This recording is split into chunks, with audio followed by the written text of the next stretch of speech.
오늘은 마태복음 21장 33절에서 46절까지의 말씀을 함께 나누겠습니다.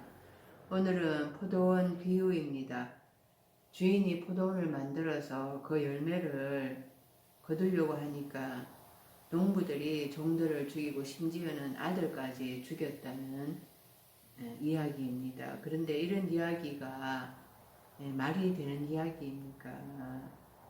포도원의 그 열매 수확이 얼마나 된다고 농부들이 종들을 죽이고 또 아들까지 죽입니까? 자기들이 반드시 심판을 받을 것이라는 것을 알고 있는데, 그러니까 비유라는 거죠. 예수님께서 여섯째 날 예언자로 오셨습니다. 그런데 대제사장들과 백성의 장로들이 그 예수님의 예언의 말씀을 받아들이지 않습니다. 그리고 그들이 장차 예수님을 십자가에 못 박아서 죽일 것이라는 것입니다. 세례 요한을 죽인 것처럼 예수님을 죽일 거라는 것입니다. 그럼에도 불구하고 예수님은 다시 부활하셔서 그 성전의 머리가 될 것이다 라는 것을 비유로 말씀하시는 것입니다. 그래서 여기에서 이 집주인이 누군가, 이 포도원이 무엇인가, 또 포도 열매가 무엇인가, 농부가 무엇인가, 이런 것을 우리가 알아야 하는 것입니다. 그냥 포도원 비유다 이렇게 하면은 이게 나랑 무슨 상관인가 하는 거죠. 그러니까 내 속에서 이제 일어나는 이야기로 읽어야 되는데, 그래야지 내가 깨닫고 회개가 일어날 수가 있는 거잖아요. 그래서 이 하나하나의 그 포도원, 또 포도나무 열매, 또 농부, 악한 농부, 이런 것들이 과연 무엇을 의미하는지 그 뜻을 우리가 알아야지 나에게 주시는 하나님의 말씀으로 깨닫고 회개가 일어나서 나에게 참 변화가 일어날 수가 있는 것입니다. 33절입니다.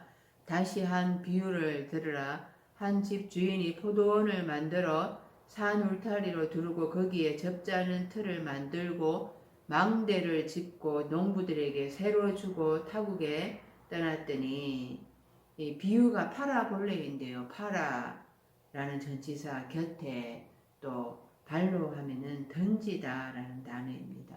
곁에 던지다라는 뜻이죠.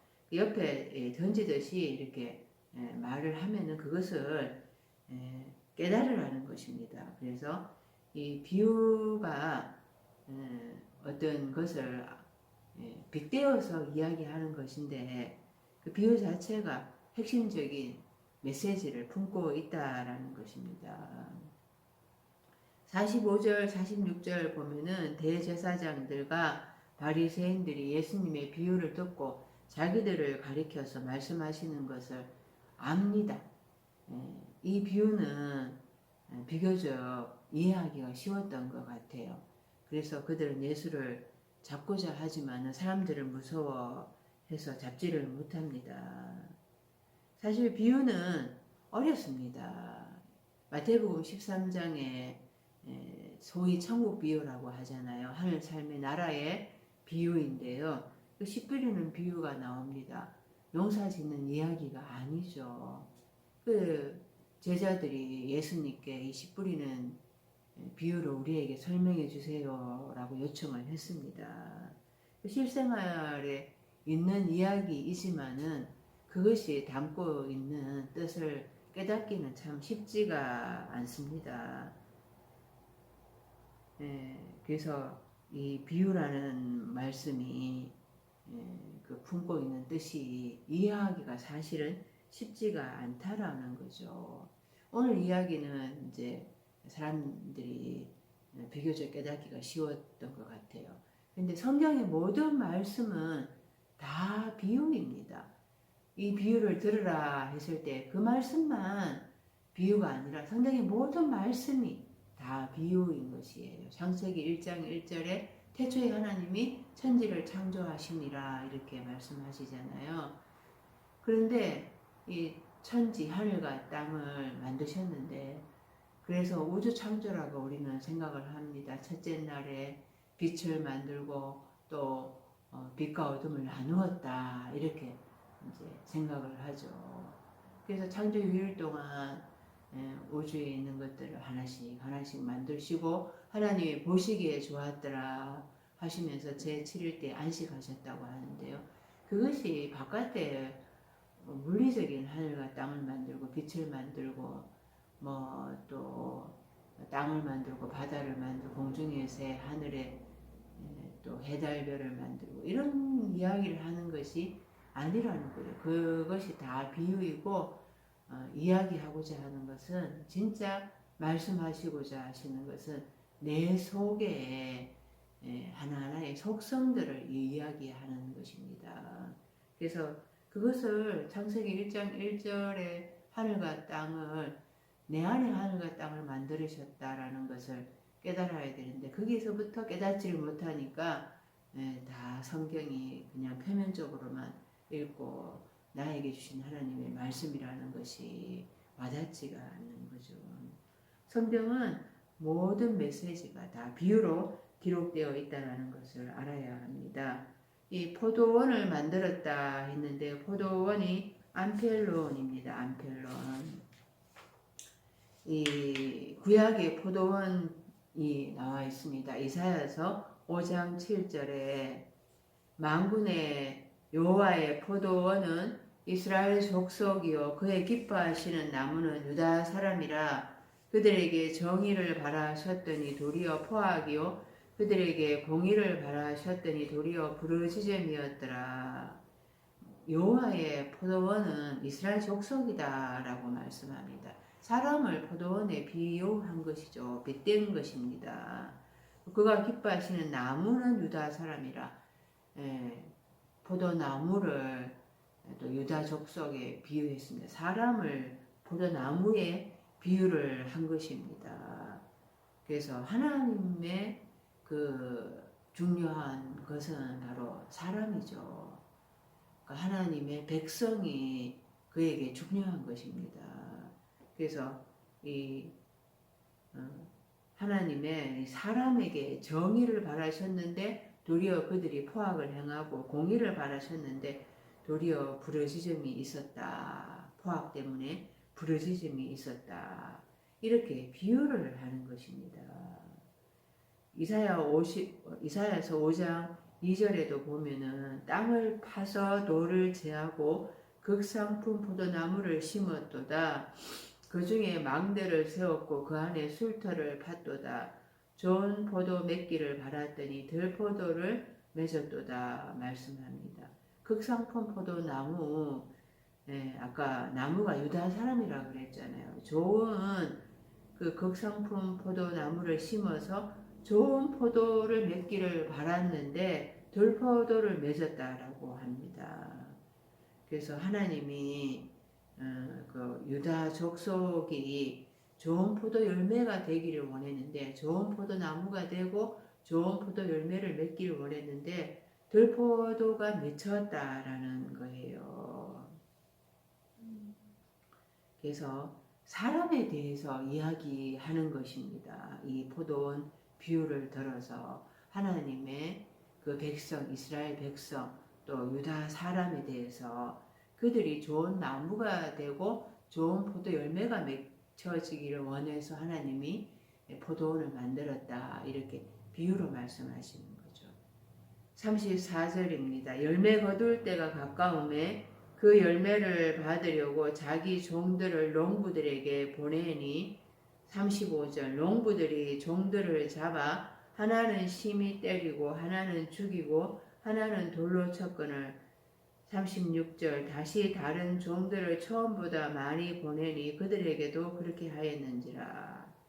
열매 거두려고 이 종들을 농부들에게 보냈는데 이 농부들이 종들을 잡아서 때리고 죽이고 돌로 쳤다고 합니다. 하나님은 반드시 그 열매를 찾으신다라는 것입니다. 이 포도 나무에게서 포도 열매를 반드시 찾으신다라는 거죠. 그러니까 하나님은 나에게서 그 신앙의 열매를 찾으신다라는 것입니다. 그냥 예수 믿고 구원받고 천국 가고 이게 아니라는 거죠. 세례 요한이 와서 세례를 베풀었습니다. 그리고는 회개에 합당한 열매를 맺으라고 했습니다. 그러니까 열매를 맺으려고 그러면은 먼저 회개가 있어야 하는 것입니다. 네, 회개가 있어야지 좋은 나무가 될 수가 있다라는 거예요. 좋은 나무가 돼야지 거기에서 좋은 포도 열매가 맺혀진다라는 거죠.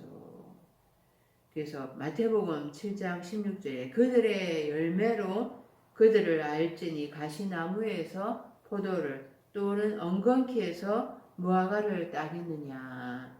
그 좋은 나무마다 아름다운 열매를 맺고 못된 나무가 나쁜 열매를 맺나니 좋은 나무가 나쁜 열매를 맺을 수 없고 못된 나무가 아름다운 열매를 맺을 수 없느니라 말씀합니다. 그래서 좋은 나무가 되려면은 먼저 회개가 있어야 되고 그리고 나서 이제 좋은 나무가 되었을 때 거기에서 절로 좋은 열매가 맺혀진다라는 것입니다.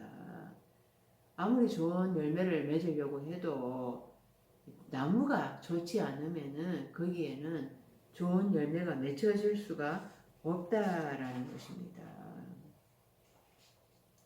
그래서 누가복음 3장 8절에 그러므로 회개에 합당한 열매를 맺고 속으로 아브라함이 우리 조상이라 말하지 말라. 내가 너희에게 이르노니 하나님이 너희 이 돌들로도 아브라함의 자손이 되게 하시리라. 이 회개에 합당한 열매가 맺혀져야지 거기에서 좋은 나무가 되면서 열매가 맺혀지게 되는데요. 먼저 회개가 있어야 된다라는 거죠. 그래서 이 이스라엘 백성은 우리가 아브라함의 조상이기 때문에 택한 백성이다. 그래서 믿기만 하면은 구원이다 이렇게 생각을 한 거죠. 그러나 혈통으로나 육정으로나 되지 아니한다고 했습니다. 오직 하나님의 이 뜻을 깨닫고 그 뜻에 맞게 살아가야 된다라는 거예요. 그러려면은 회개가 있어야 되고 좋은 나무가 되어야 된다라는 것이죠. 이 좋은 나무가 된다라는 것은 좋은 마음밭이 된다라는 것입니다. 그러니까 좋은 땅에 떨어졌을 때야만이 100배의 열매를 맺게 된다고 그랬잖아요. 그래서 그냥 아브라함이 우리의 조상이기 때문에 우리가 그의 후손이기 때문에 택한 백성이기 때문에 구원을 받는다라는 것이 아닌 것이라는 것입니다. 반드시 열매를 하나님은 찾는다라는 것이에요. 그 좋은 열매를 거두려고 하면 예수님 안에 거해야 하는 것입니다. 요한복음 15장 4절에 내 안에 거하라 나도 너희 안에 거하리라. 가지가 포도나무에 붙어 있지 아니하면 스스로 열매를 맺을 수 없음 같이 너희도 내 안에 있지 아니하면 그러하리라. 예수님 안에 거해야지 열매를 맺게 되는데 이들은 예수님이 오셔서 전하는 그 말씀을 받아들이지 않았어요. 예수님 안에 참 생명이 있는데 그 어둠에 속한 자들이 되어서 영적 소경이 되어서 참 빛이신 참 생명이신 예수님을 알아보지 못한 것입니다. 그래서 이들은 그 종들을 잡아서 때리고 죽이고 돌로 치는 거죠. 그러니까 예수님이 지금 오셔서 하늘 삶의 나라의 복음을 선포하시는데 예수님이 너무나 초라한 목수의 아들로 오신 것입니다. 그 출신이 나사렛 출신인 거예요. 갈릴리 출신입니다. 그러니까 거기에서 무슨 선한 것이 나겠느냐 하면서 예수님의 말씀을 거부하고 예수님의 올무에 걸려들게 하려고 그렇게 논쟁으로 따지듯이 그들 예수님을 그렇게 했죠. 그런데 그들에게는 이 다섯째 날이기 때문에 도저히 예수님 안에 있을 수가 없어요. 예수님 말씀을 받아들이지를 않는 거죠. 그래서 그들에게는 열매가 있을 수가 없습니다. 회개도 없고 예수님 안에 거하지도 않고, 그러니까 당연히 그들은 종들을 잡아서 하나님의 보내신 종들을 잡아서 때리고 죽이고 돌로 치는 것입니다. 이들은 때를 분별하지 못하는 자들인 거예요. 지금 예수님이 오셔서 하늘 삶의 나라가 가까웠느니라 회개하라 이렇게 외쳤잖아요. 예수님이 오셔서 이제 선포하셨을 때 곧 심판의 때가 가까웠다라는 거예요. 그런데 이 때를, 이 카이로스를 알아야 되는데 이 때를 못 깨닫고 있습니다. 저녁에 하늘이 붉으면은 날이 좋겠다 하고 아침에 하늘이 붉고 흐리면은 날이 굳겠다 하고 날씨는 분별할 줄 아는데 이 예수님이 지금 오셨고 그리고 곧 심판의 때가 가까이 오는데 그것을 분별하지 못하는 것입니다. 아직도 미혹을 받아서 그들은 예수님의 그 참 진리의 메시지를 깨닫지를 못하는 것입니다. 그래서 그들은 종들을 잡아서 죽이고 때리고 돌로 칩니다. 이 종들을 농부들에게 보냈다 할 때 보내다라는 단어가 아포스텔로입니다. 아포스텔로. 그러니까 하나님이 그 예언자들을 보낸 거죠. 하나님의 종 예언자들을 그 말씀을 주어서 하나님의 말씀을 주어서 보낸 것입니다. 그 예언자들을 그 예언자들이 그 전하는 하나님의 말씀을 받아들여야 되는데 그들은 그 예언자들을 계속해서 잡아서 때리고 또 죽였습니다. 그러니까 누가복음 10장 16절에 너희 말을 듣는 자는 곧 내 말을 듣는 것이요 너희를 저버리는 자는 곧 나를 저버리는 것이요 나를 저버리는 자는 나 보내신 이를 저버리는 것이니라 하시더라. 그러니까 하나님의 말씀을 받아들이지 않았는 거죠. 하나님의 그 말씀을 배척하고 불순종의 죄를 범한 것입니다. 그들이 원하는 그 영원한 생명, 영생이라고 하잖아요. 그것은 하나님을 아는 거고 하나님의 보내신 자 예수 그리스도를 아는 것이거든요.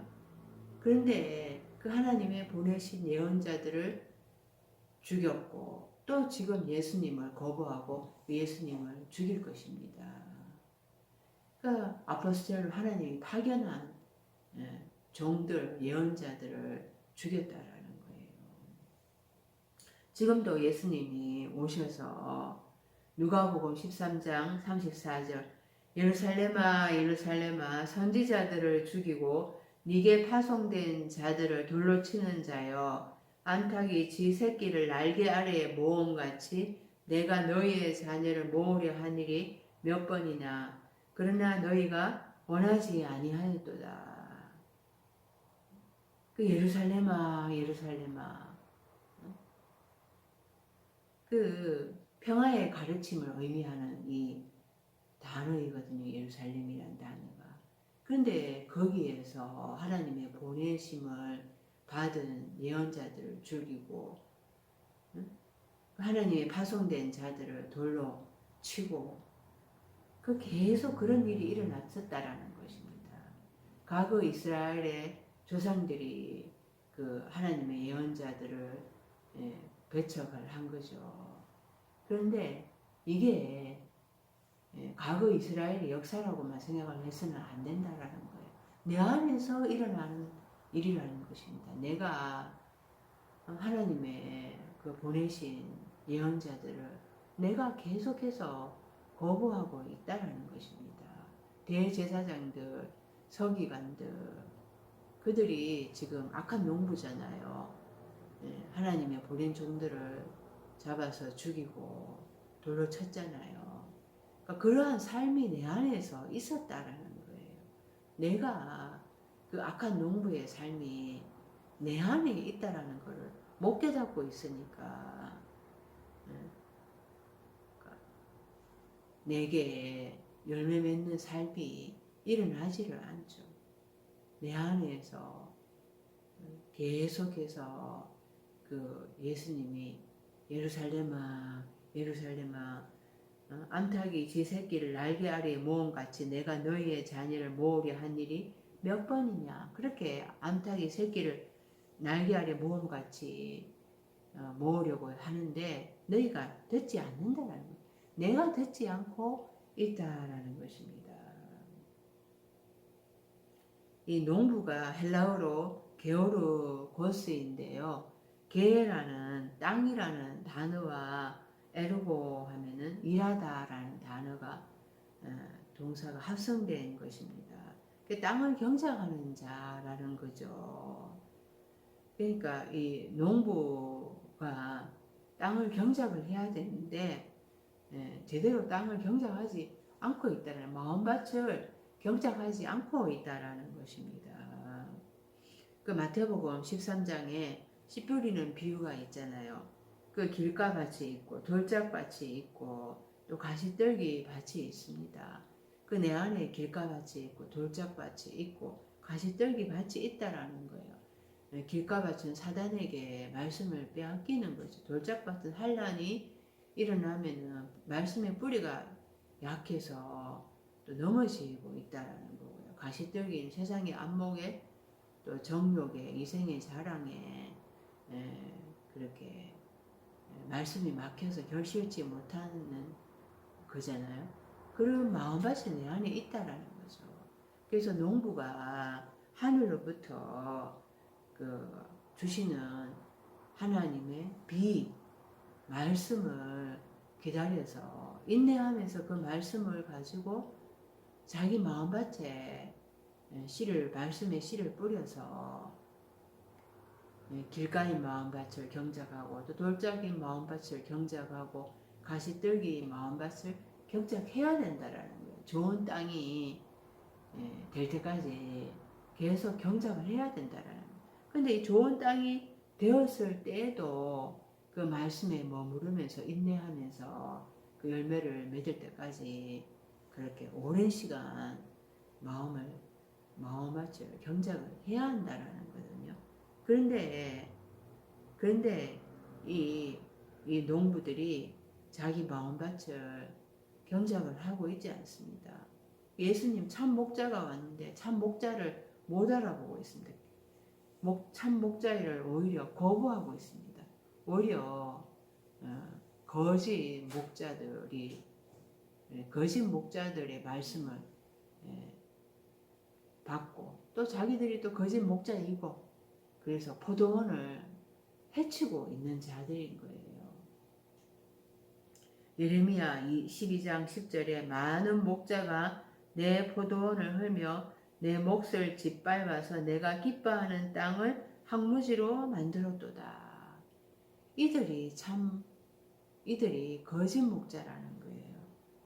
그래서 하나님의 포도원을 헐고 그 하나님의 기뻐하는 땅을 황무지로 만들고 있다라는 것입니다. 그러니까 자기도 천국에 들어가지 않으려고 하고 또 천국에 들어가려고 하는 자도 그 문을 닫아서 천국에 못 들어가게 하는 거짓 목자들인 것입니다. 그러니까 자기 마음밭을 경작을 해야 되는데 그 예수님이 오셨잖아요. 그 예수님을 영접을 해야 되는데 거부하고 배척하고 그러니까 도저히 자기 마음밭을 경작을 할 수가 없는 거죠. 그래서 이런 죽이는 일이 일어나는 것입니다. 일찍이 예레미야 25장에 그 예레미야 선지자가 예언자가 예언을 했습니다. 그 여호와의 말씀이 자기에게 임하였기로 내가 너희에게 꾸준히 일렀는데 너희가 순종하지 아니하였다. 그러므로 여호와께서 그의 모든 종 그 예언자를 너희에게 끊임없이 보내었으나 너희가 순종하지 아니하였으며 귀를 기울여 듣지도 아니하였도다. 너희는 각자의 악한 길과 악행을 버리고 돌아오라. 그렇게 끊임없이 외쳤는데도 듣지 않았다는 거예요. 오히려 다른 신들을 따라다니며 섬기거나 경배하지 않고 손으로 만든 것에 절하고 하나님 앞에 노여움을 일으켰다라는 것입니다. 이것을 예수님이 오셔서 마태복음 23장 33절부터 뱀들아 독사의 새끼들아 너희가 어떻게 지옥의 판결을 피하겠느냐. 너희가 의인 아벨의 피로부터 또 그 성전과 제단 사이에서 너희가 죽인 바가랴의 아들 사가랴의 피까지 땅 위에서 흘린 피, 의로운 피가 다 너희에게 돌아가리라. 이렇게 말씀을 하십니다. 보라 너희 집이 항폐하여 버려진 바 되리라.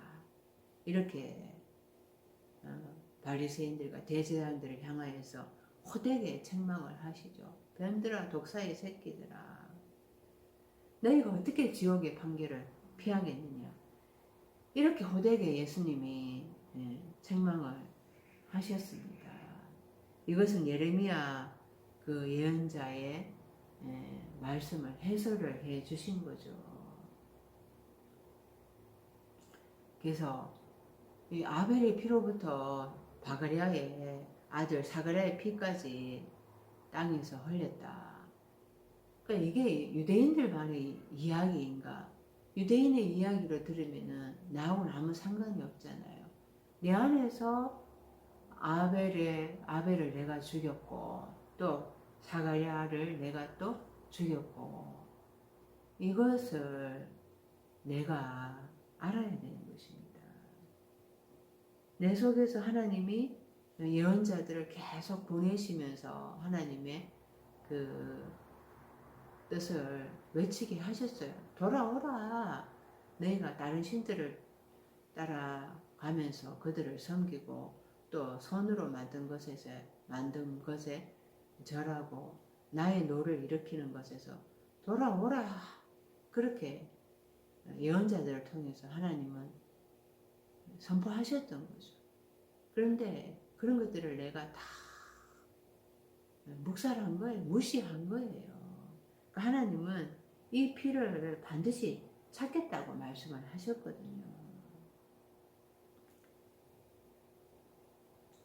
그런데 이들은 대제사장들과 서기관들은 이렇게 하나님의 보내신 아들이 와서 외치는데도 바로 눈앞에 두고도 메시아를 못 알아보고 있는 것입니다. 그 당차 이들은 또 예수님을 십자가에 못 박아 죽이는데요. 이런 것에 대해서 히브리서에서도 하나님의 복음을 전한 자들이 어떤 고난을 당했는가를 말씀을 하십니다.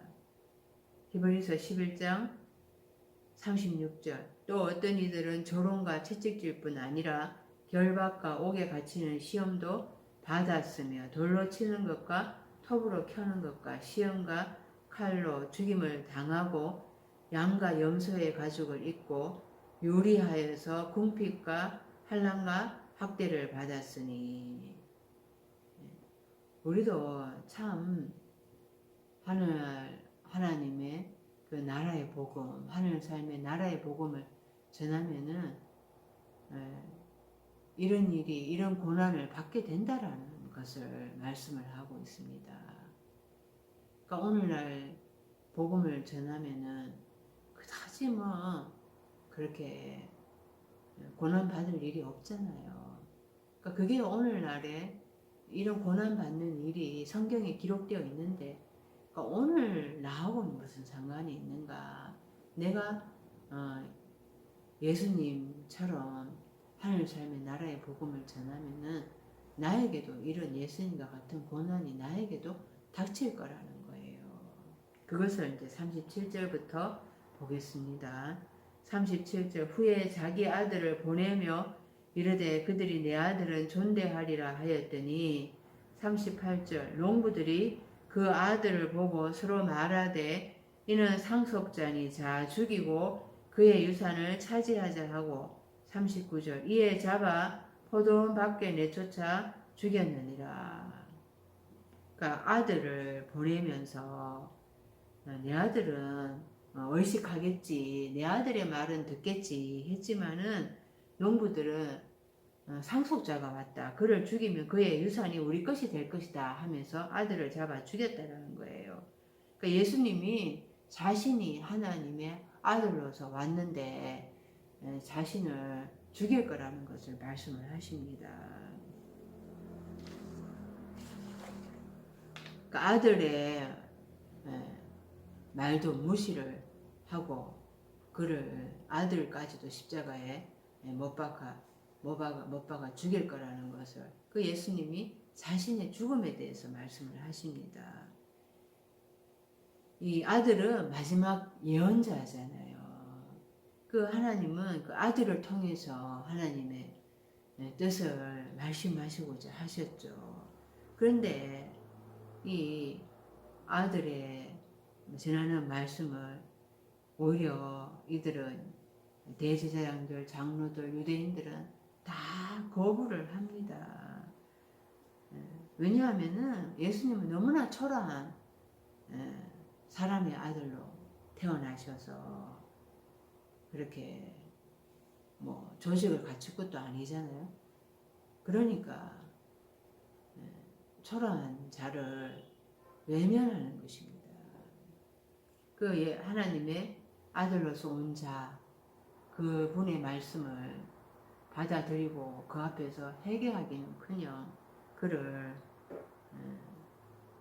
배척하고 죽이는 것입니다.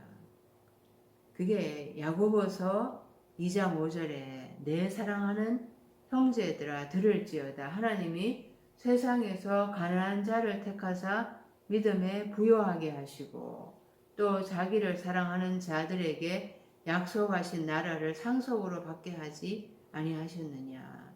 그러니까 영적으로 가난한 자는 행복하다 이렇게 말씀을 드렸습니다. 하늘 삶의 나라가 저희 것이기 때문이다. 그러니까 이 하늘 삶의 나라 그 실체가 되려 그러면은 영적으로 가난한 자들이어야 된다라는 거예요. 그런 가난한 자들을 불러서 믿음에 부요하게 하시고 하나님께서 약속하신 그 나라를 상속해 하신다라는 거죠. 그러니까 이게 물질적인 복을 이야기하는 것이 아니라 영적인 복을 이야기하잖아요. 그런데 이 유대인들은 모든 것을 물질적인 축복으로만 생각하고 눈에 보이는 것으로만 생각을 했던 거죠. 그러니까 그들은 눈에 보이는 기준으로만 모든 것을 생각을 하는 거예요. 베드로전서 1장 4절에 썩지 아니하고 더럽지 않고 쇠하지 아니하는 유업을 있게 하시나니 곧 너희를 위하여 하늘에 간직하신 것이라. 썩지 않고 쇠하지 않고 더럽지 아니하는 그 영적인 것, 그것을 주시려고 하는 게 하나님의 뜻이죠. 그렇게 받을 수 있는 자들은 영연히 열려야 되는 거죠. 그 전까지 다섯째 날은 계속해서 세상적인 기준으로 똑같이 그냥 물질적인 것으로만 생각을 합니다.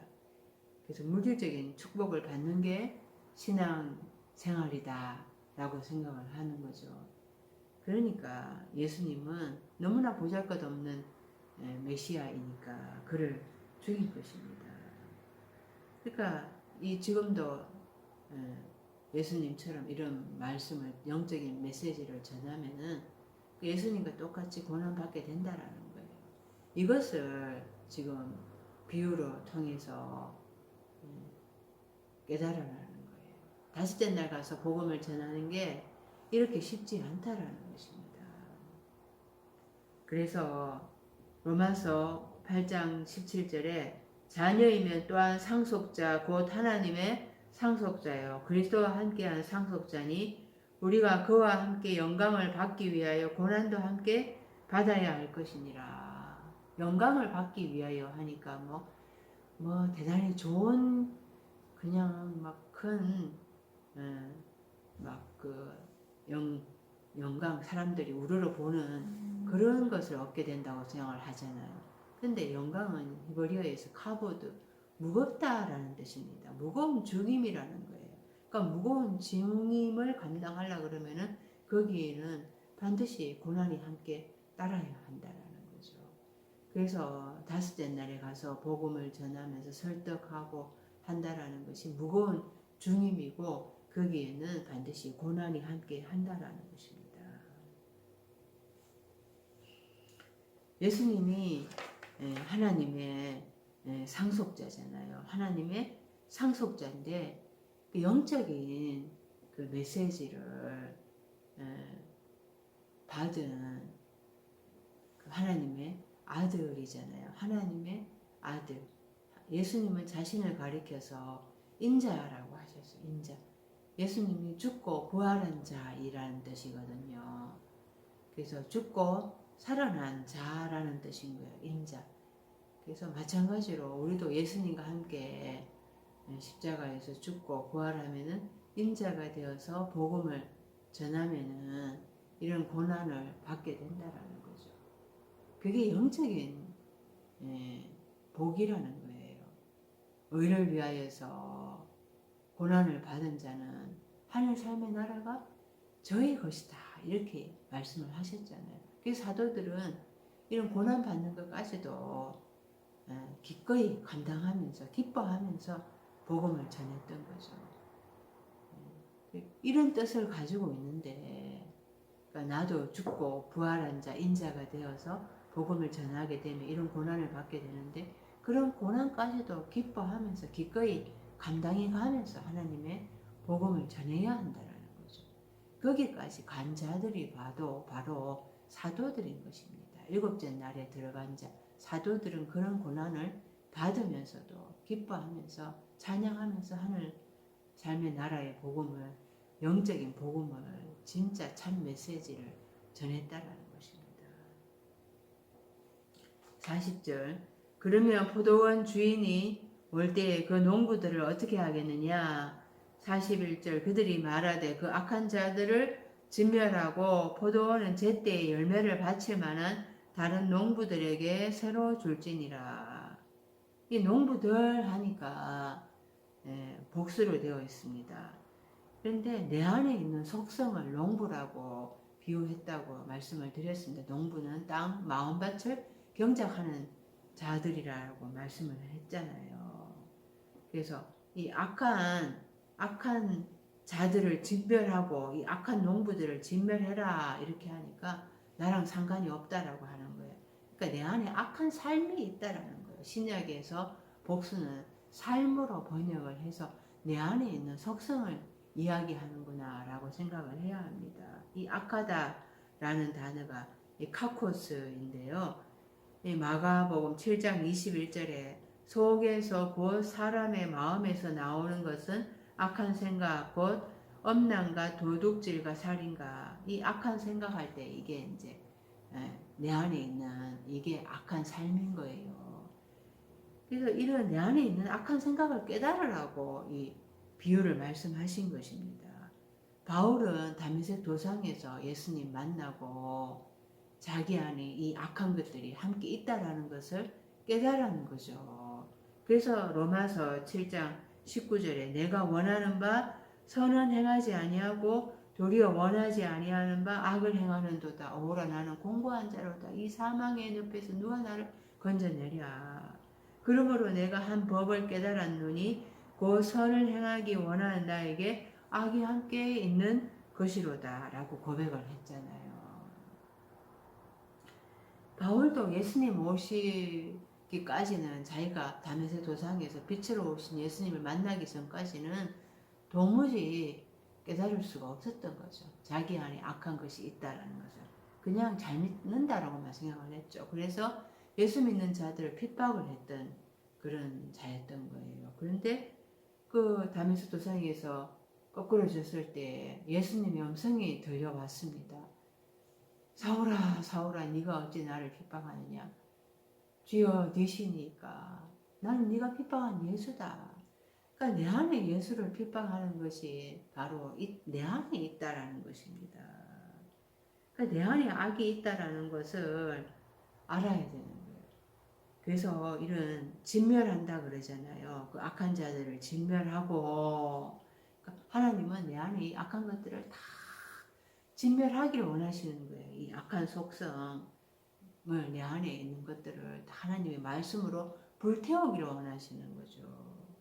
하나님은 내가 악을 조금도 행하기를 원치 않으십니다. 오직 하나님의 선을 행하는 자가 되길 원하는 거죠.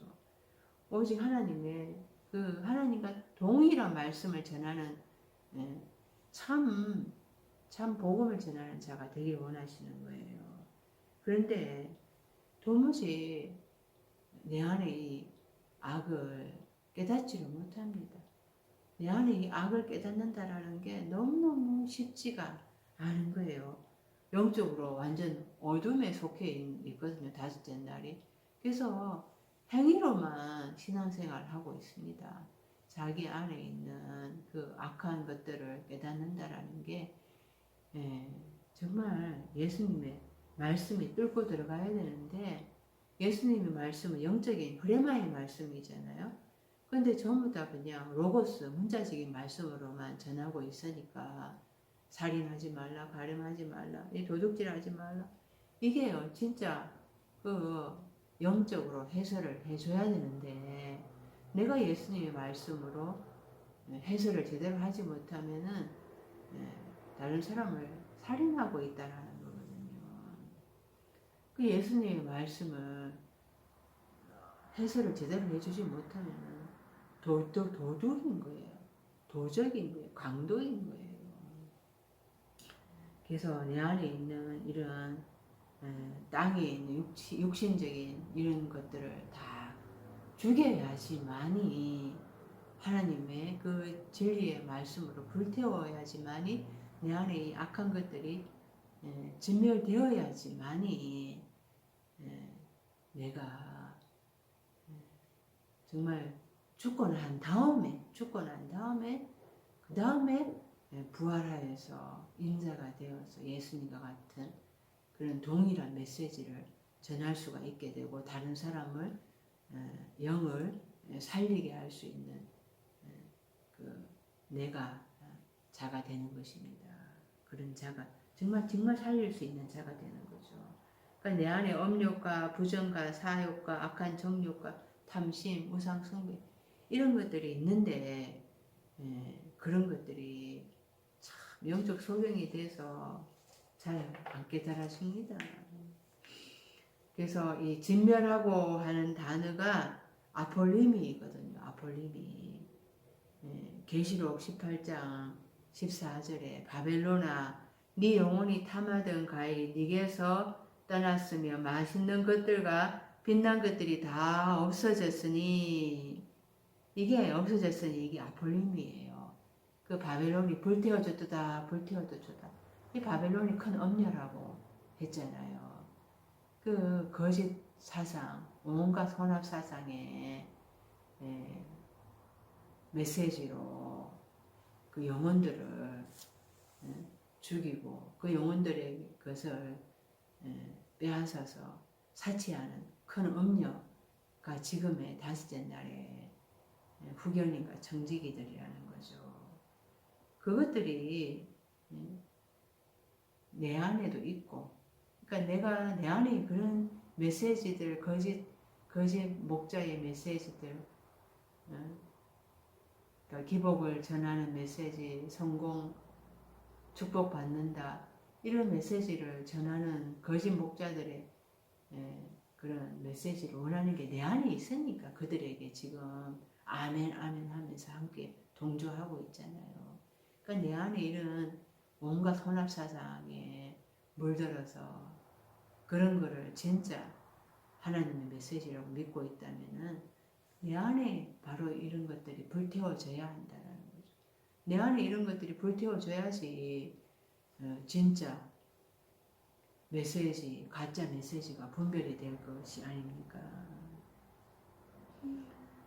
그래서 41절에 포도원은 제때의 열매를 바칠 만한 다른 농부들에게 새로 줄지니라. 내 안에 그 악한 자들은 다 진멸하고, 그러니까 내 안에 이런 악한 농부의 삶, 그러니까 이 좋은 나무가 아닌 삶, 그래서 좋은 나무가 아니니까 좋은 열매가 맺혀지지 않는 거예요. 이런 것들이 하나님은 나를 그 내 안에 있는 것들을 악한 것들을 다 진멸하신다라는 거죠. 예레미야 2장 21절에 보면 내가 너를 순전한 참 종자 곧 귀한 포도나무로 심었거늘 내게 대하여 이방 포도나무의 악한 가지가 되면 어찌 되느냐. 내 안에 하나님의 참 포도나무로 심기를 원했는데 거기서 참 포도 열매가 맺혀지기를 원했는데 이방 포도나무의 악한 가지가 되었대요. 또 이사야서 5장 4절에 내 포도원을 위하여서 좋은 포도 열매 맺기를 기다리는데 돌포도를 맺히면 어찌미냐. 그래서 이제 내가 내 포도원에 어떻게 행할지를 너희에게 이르리라. 내가 그 울타리를 걷어 먹힘을 당하게 하며 그 담을 헐어 짓밟히게 할 것이요 내가 그것으로 황폐하게 하리니 다시는 가지를 자름이나 북을 돋우지 못하여 찔레와 가시가 날 것이며 또 내가 구름에게 명하여 그 위에 비를 내리지 못하게 하리라. 돌포도가 맺혀졌으니까 이제 완전 포도원의 울타리를 걷어서 먹힘을 사자들 그 짐승들한테 먹힘을 당하게 할 거라고 합니다. 거기에서 그 황폐하게 되어서 찔레와 가시가 날 것이라고 합니다. 하늘에서 비를 주지 않을 거라고 합니다. 그래서 이 다섯째 날 삶이 공고한 삶인 거죠. 다섯째 날 예수님을 이제 그 십자가에 못 박아 죽였잖아요. 그러면은 유대인들이 예수님을 지금 배척을 하잖아요. 예수님 믿지 않습니다. 그러니까 그들이 얼마나 영적으로 공고하겠습니까? 이런 일들이 내게도 있을 거라는 거예요. 계시록 14장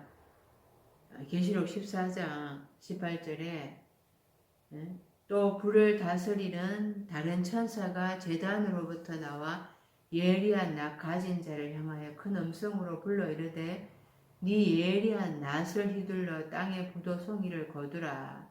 그 포도가 익었느니라 하더라.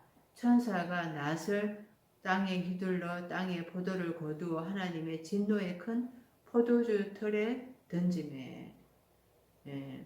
계시록 14장은 그 어린 양이 시온산에 섰고 그와 함께 14만 4천이 섰다. 그의 입안에는 어린 양의 이름과 그 아버지의 이름을 쓴 것이 있다. 이렇게 말씀을 하잖아요. 그러니까 144천이거든요. 하나님의 성도 하나님의 참 백성 된 자들을 이야기하는 거예요.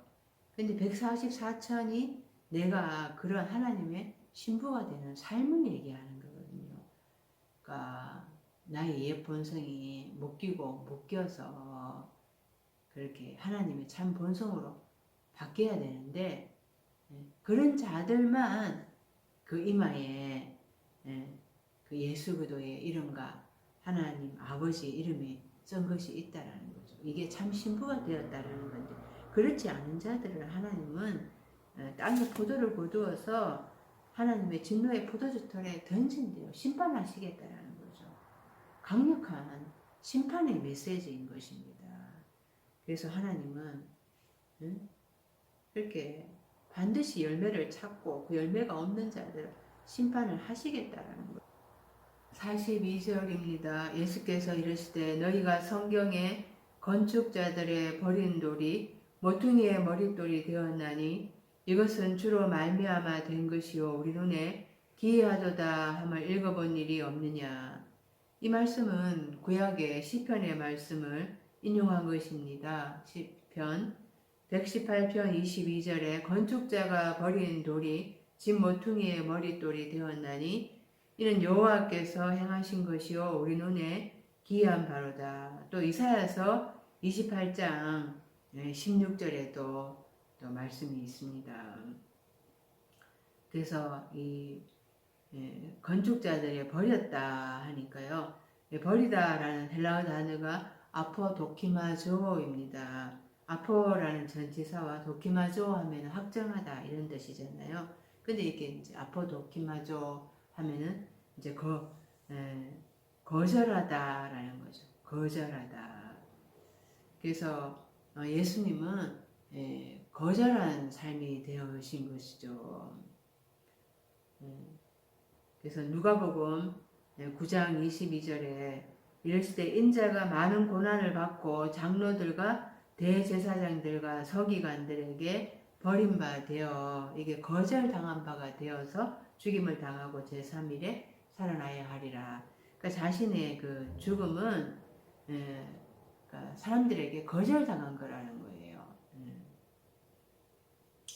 그래서 이것이 이제 역사적으로는 유대인들이 예수님을 거절하고 십자가에 못 박아 죽였잖아요. 그런데 이 성경에 이제 건축자들이 버린 돌이 모퉁이의 머릿돌이 되었나니 이것이 이제 성경에 이스라엘의 그 유대인들이 예수님을 십자가에 못 박아 죽였다, 예수님을 거절했다 이렇게 우리가 이제 알고 있는데, 그러니까 성경은 나에 대해서 기록한 하나님의 말씀이라는 것입니다. 이 성경이 그라포라는 단어에서 기록하다라는 단어에서 유래를 했는데요. 계시록 5장 1절에 내가 봄에 보좌에 앉으신 이의 오른손에 두루마리가 있으니 안팎으로 썼고 7인으로 봉하였더라. 내가 하나님께서 나에게 기록을 하셨어요. 신구약의 모든 말씀이 나에게 기록되어 있죠. 그러니까 내 안에 있는 구약의 말씀, 다섯째 날까지 나의 신앙생활, 또 여섯째 날부터의 일곱째 날까지 어떻게 나의 미래가 될 것인가, 구원받은 자로서의 또 앞으로 어떤 삶을 살아가게 될 것인가가 신구약 성경에 기록해 있는데요. 그게 내가 바로 신구약 성경이라는 겁니다. 그런데 내가 하나님의 봉했다라고 얘기를 하잖아요. 지금 안팎을 쓰여져 있는데 7인으로 봉했다. 나의 그 구약에서부터 신약까지 나의 한 날에서부터 7째 날까지 7단계를 거쳐서 나의 신앙의 완성의 단계까지 기록을 해놨는데, 이 신구약 성경이 지금 깨달아지지가 않고 있다는 것은 바로 나의 삶도 봉해져 있어서 내 삶이 해석이 되지 않고 있다는 것입니다. 그러니까 성경이 깨달아지면은 바로 내 삶도 이제 그때 열려져서 해석이 되어지기 시작을 하는 거죠. 바로 내가 하나님의 기록한 책인 거예요. 나에게 다 기록을 해놨고 그것을 성경을 통해서 깨달으라는 건데, 성경도 열리지가 않으면은 바로 내 삶도 열리지가 않고 해석이 되어지지가 않는 거죠. 내게 다 하나님은 기록을 해놨어요. 그러니까 내 삶은 누구나 이 성경을 보면서 다 그래서 어느 곳에 다 있다 하더라도, 어느 시대에 살았다 하더라도 성경은 그 각자에게 말씀을 하신다라는 것입니다. 그게 성경에 기록했다는 거예요. 그리고 이제 건축자라고 했는데요. 이게 헬라어로 오이코도메오입니다. 마태복음 7장 24절부터 누구든지 나의 이 말을 듣고 행하는 자는 그 집을 반석위에 지은 지혜로운 사람 같다. 또 26절에 나의 이 말을 듣고 행하지 아니하는 자는 그 집을 모래 위에 지은 어리석은 사람 같다. 그러니까 내 자신이 하나님의 말씀으로 집을 지어가는 건축자라는 것입니다. 이 집이라는 게 성전이거든요. 너희가 하나님의 성전인 줄 알지 못하는 거예요. 내가 자신이 하나님의 참 성전이 되어 가도록 내가 하나님의 말씀으로 내가 집 짓는 자라는 거죠. 그런데 내가 악한 농부가 되어서 예수님을 하나님이 보내신 아들을 거부를 했잖아요. 그러니까 거부를 했지만은 그분은 죽으신 것으로 끝난 게 아니에요. 죽고 부활하셨다라는 것입니다. 죽고 부활한 자가 되어서 나의 머리가 되신다라는 거죠. 이 머리도 했지만은 이게 머리입니다. 케팔레 머리. 고린도전서 11장 3절에 그러나 나는 너희가 알기를 원하노니 각 남자의 머리는 그리스도요 여자의 머리는 남자요 그리스도의 머리는 하나님이시니라. 이게 여자, 남자, 그리스도, 하나님. 여자는 씨가 없는 자잖아요. 남자의 씨를 받아서 아들을 낳아야 되는 자예요. 그러니까 남자는 씨를 가지고 있는 자죠. 그러니까 씨를 낳는다. 이 후손을 아들을 낳는다. 그래서 그 씨를 가진 남자의 머리는 그리스도가 되어야 되는 거고 또 그리스도의 머리는 하나님이 되어야 되는. 그러니까 내 머리는 죽고 그러니까 하나님의 머리가 되어야 된다는 거죠. 머리라는 게 사상의 총체잖아요. 여기에 생각을 하는 곳이잖아요. 그래서 내가 어떤 생각을 하느냐에 따라서 내가 가짜 하나님을 믿고 있기도 하고 내가 진짜 하나님을 믿기도 하고 그래서 내 머리가 박살이 나야 한다는 거죠. 43절 그러므로 내가 너희에게 이르노니 하나님의 나라를 너희는 빼앗기고 그 나라의 열매 맺는 백성이 받으리라. 다섯째 날까지의 삶은 다 빼앗기게 된다는 것입니다. 마태복음 25장에 그 달란트 비유가 나오잖아요. 14절부터 5달란트, 2달란트, 1달란트 주고 떠났습니다. 근데 한 달란트 받은 자는 당신은 굳은 사람이라 심지 않은 데서 거두고 배치지 않은 데서 모으는 줄을 내가 알았으므로 두려워하여서 내가 나가서 당신의 달란트를 땅에 감추어 두었습니다. 그래서 5째 날까지는 다 1달란트 받은 자들인 거예요. 두려워서 그냥 땅에 감추고 있는 삶인 것입니다. 그것으로 5째 날까지의 신앙생활로 거기에서 열매 맺을 수가 없어요. 그래서 빼앗기는 삶이라는 거죠. 하나님한테 반드시 그 안에 있는 악한 것들이 다 불태워져야 되는데 그것은 예수님의 말씀으로 인해서 많이 불태워질 수가 있는 거예요. 근데 지금 배쳐가고 있는데 어떻게 해서 이들이 열매를 맺을 수가 있겠습니까? 44절 이 도리에 떨어지는 자는 깨어지겠고 이 돌이 사람 위에 떨어지면 그를 가루로 만들어 흩으리라 하시니 이 돌이 리더스인데요. 그리스도 예수가 보배로운 산돌이시잖아요.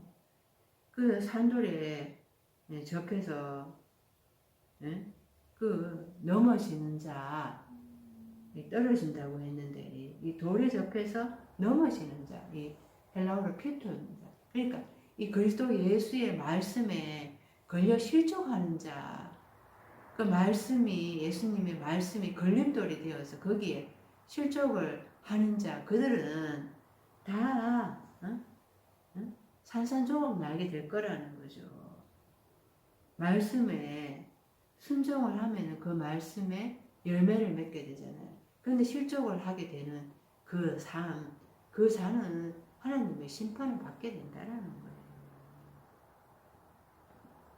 그래서 그 반석 위에 지은 집은 그리스도의 말씀에 순종해서 집을 짓는 자는 비가 내리고 창수가 나고 바람이 불어 집에 부딪혀도 무너지지 않는다고 했습니다. 그런데 모래 위에 지은 자들은 그 말씀에 실족을 했는데 어떻게 집을 제대로 지어갈 수가 있겠습니까?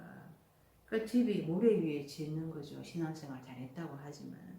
그러니까 비가 내리고 창수가 나고 바람이 불어서 집에 부딪힘에 무너져 그 무너짐이 심하다라는 것입니다. 산산조각 나게 되어 있습니다.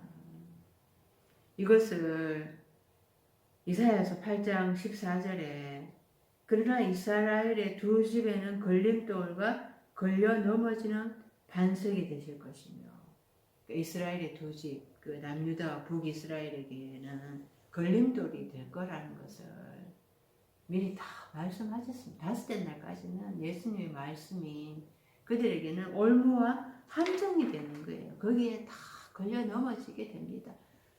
그러니까 좁은 길을 가는 것이 아니라 예수님이 좁은 문으로 들어가라. 예수님의 길은 좁은 문, 좁은 길이에요. 그런데 입으로는 좁은 길, 좁은 문 얘기하지만은 예수님의 그 초라한 외모를 보고 예수님의 초라한 스펙을 보고 유대인들이 십자가에 못 박아 죽였던 것처럼 지금도 사람들은 부유한 거, 막 풍성한 거, 막 부자 이런 걸 그냥 숫자 많은 거 이런 걸 다 복이라고 생각하지 그 안에 있는 혼합 사상의 말씀인지는 그런 건 깨닫지를 못합니다. 그러니까 예수님의 영적인 말씀들이 지금도 사람들에게는 올무와 함정이 되고 있고 걸려 넘어지는 걸림돌이 되고 있는 것입니다. 그러니까 이런 것들이 다 깨어지고 산산조각이 나서야 된다는 거죠. 가루로 만들어 버린다 하는 게 이게 헬라어로 리크마오인데 가루로 하나님의 그 말씀으로 다 그냥 매를 맞고 심판을 당해가지고 정말 죽어져서 완전 가루와 같이 그렇게 다 빻아져야 된다. 그래야지 거기에서 열매가 맺혀지게 되는 거지. 지금 그냥 예수님을 못 박아 죽이는데 지금 이 삶으로는 열매가 맺혀지지 않는다라는 거예요. 완전 지금 예수님 말씀이 걸림돌이 되고 있잖아요. 그런데 그런 걸림돌로 받아들이고 있는 자들은 다 산산조각 나야 된다라는 거예요. 가루와 같이 다 하나님은 그들을 부수고 심판하실 거라는 거예요. 구약의 말씀도 다 그렇게 미리 다 너희들에게 걸림돌이 될 것이고 예수님의 말씀이 올무 한정이 될 것이다. 구약에서부터 다 그렇게 예언을 하셨습니다. 다니엘서 2장에 느부갓네살 왕의 신상을 그 뜨인 돌이 와가지고 그 신상을 다 부술 거라고 예언을 했잖아요. 다니엘서 2장 34절에 또 왕이 보신즉 손대지 아니한 돌이 나와서 신상의 철과 진흙의 발을 쳐서 부서뜨리매 그때에 철과 진흙과 녹과 은과 금이 다 부서져 여름 타작 마당에 겨같이 되어 바람에 불려간 곳이 없었고 우상을 친 돌은 태산을 이루어 온 세계에 가득하였나이다. 이 손대지 아니한 돌, 이 돌이 우상을 쳤잖아요. 느부갓네살 왕의 신상을 쳤잖아요. 그게 바로 그리스도 예수 산돌인 거죠.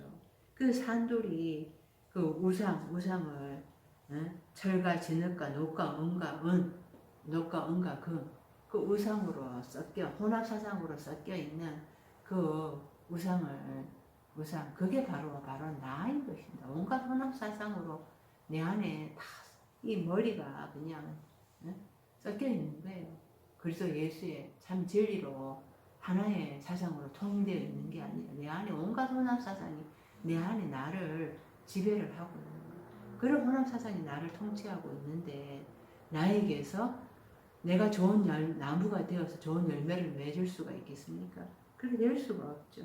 그런 것들이 먼저 하나님은 다 산산조각 나게 하시겠다는 나를 다 가루로 부수는 그런 심판이 있고 나에게서 아벨로부터 사가랴의 피까지 죽인 그 피를 반드시 찾겠다는 것입니다.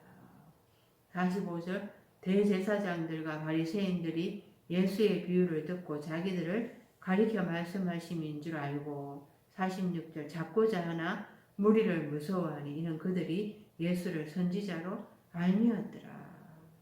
예수님이 예언자인 것을 알고 있는데 자기들을 가리켜 말씀하시는 줄 이때는 알았다고 합니다. 그럼에도 불구하고 예수님을 십자가에 못 박아 죽이잖아요.